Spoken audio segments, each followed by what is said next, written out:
नमस्कार दोस्तों, मैं मनोज शुक्ला स्वागत करता हूं आप सभी का गायत्री एजुकेशन क्लासेस में। आज हम जो ग्रामर का टूल उठा रहे हैं वो है देयर।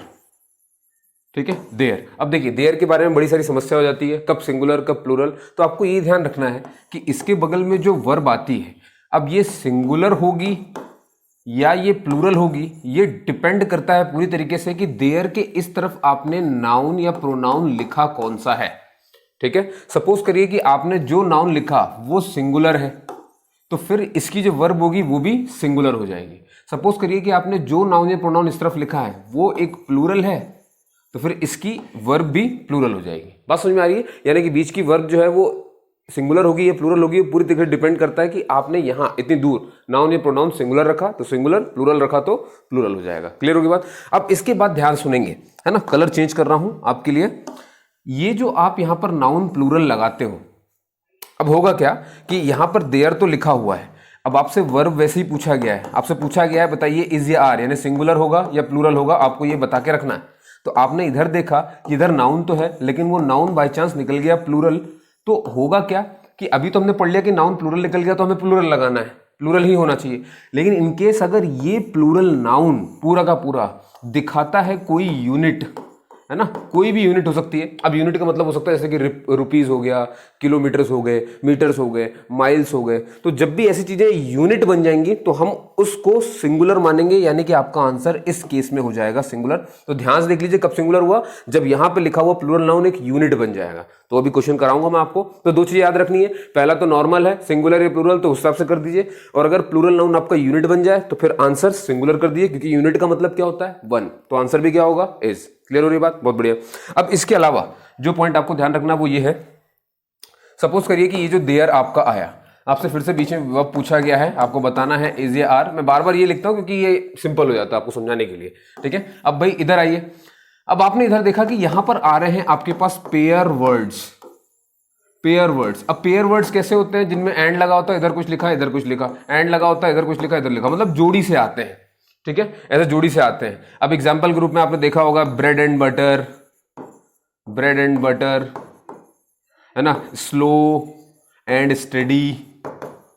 तो इनको क्या कहते हैं? पेयर वर्ड्स कहते हैं। और आपको मालूम है कि इन्हें ये दिखते दो हैं लेकिन ये काउंट एक ही होते हैं। ब्रेड एंड बटर एक ही डिश का नाम है, तो याद रखिए जब ये एक ही डिश है तो इसका आंसर भी कैसा होगा? सिंगुलर।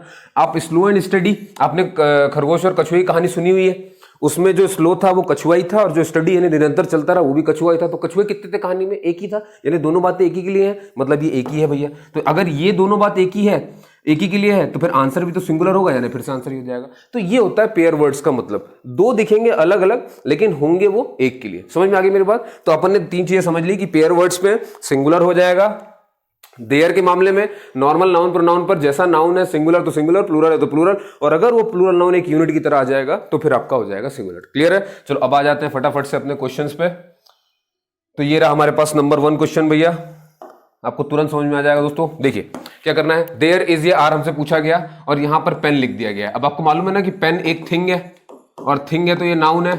अब ये नाउन अभी पेन है और होता 5 पेन्स भी है, समझ पा रहे हो? यानी यहां पर लिखा सिंगुलर है और यहां पर आपने लिखा प्लूरल है। तो हमने अभी भी पढ़ा था कि अगर इस तरफ वाला नाउन सिंगुलर हुआ तो हमारा आंसर भी इज हो जाएगा, और अगर इस तरफ वाला नाउन प्लूरल हुआ तो हमारा आंसर भी आर हो जाएगा। क्लियर हो बात? तो आप बिल्कुल सही है, there is pen on the table, there are 5 pens on the table. Clear हुई बात? अब जैसे ही मैंने देखा फिर से इज आर पूछा गया है, लेकिन अब इधर लिखा हुआ है नथिंग। अब आपको नहीं पता तो बताता हूं, ये होता है प्लूरल, सॉरी ये प्लूरल नहीं होता, मैं क्या बोलना रहा था, ये प्रोनाउन होता है। ठीक है, ये प्रोनाउन होता है। अब ये कौन सा प्रोनाउन है? इसे कहते हैं डिस्ट्रीब्यूटिव प्रोनाउन। अब डिस्ट्रीब्यूटिव का नाम ही होता है कि बांट दो। तो बांटने का मतलब क्या होता है? कोई चीज बहुत है तभी तो उसे आप बांट रहे हो।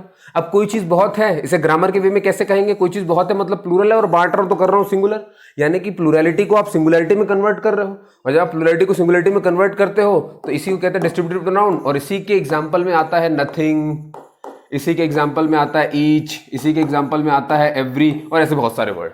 तो आसान भाषा में नथिंग एक डिस्ट्रीब्यूटेड प्रोनाउन है और ये सिंगुलर है, और अगर ये सिंगुलर है तो इसका आंसर भी क्या हो जाएगा? इज। क्लियर हो रही है बात? बहुत बढ़िया। चलिए साहब आगे चलते हैं अगले वाले में। भाई अगला है देयर इज यार, फिर से पूछा गया। अब हमसे देखो ध्यान से, हमें इज यार पे देखना है और बार बार देयर पे ध्यान लगाना है। और यहां लिखा है ओनली अदर 50 किलोमीटर्स, दिख रहा है आपको? है ना। अब फिर से किलोमीटर आ गया, मतलब ये यूनिट है, और जब जब यूनिट आएगा तो यूनिट का मतलब 1 होता है, 1 का मतलब सिंगुलर होना होता है, और सिंगुलर में आंसर इज होता है, आंसर सॉल्व।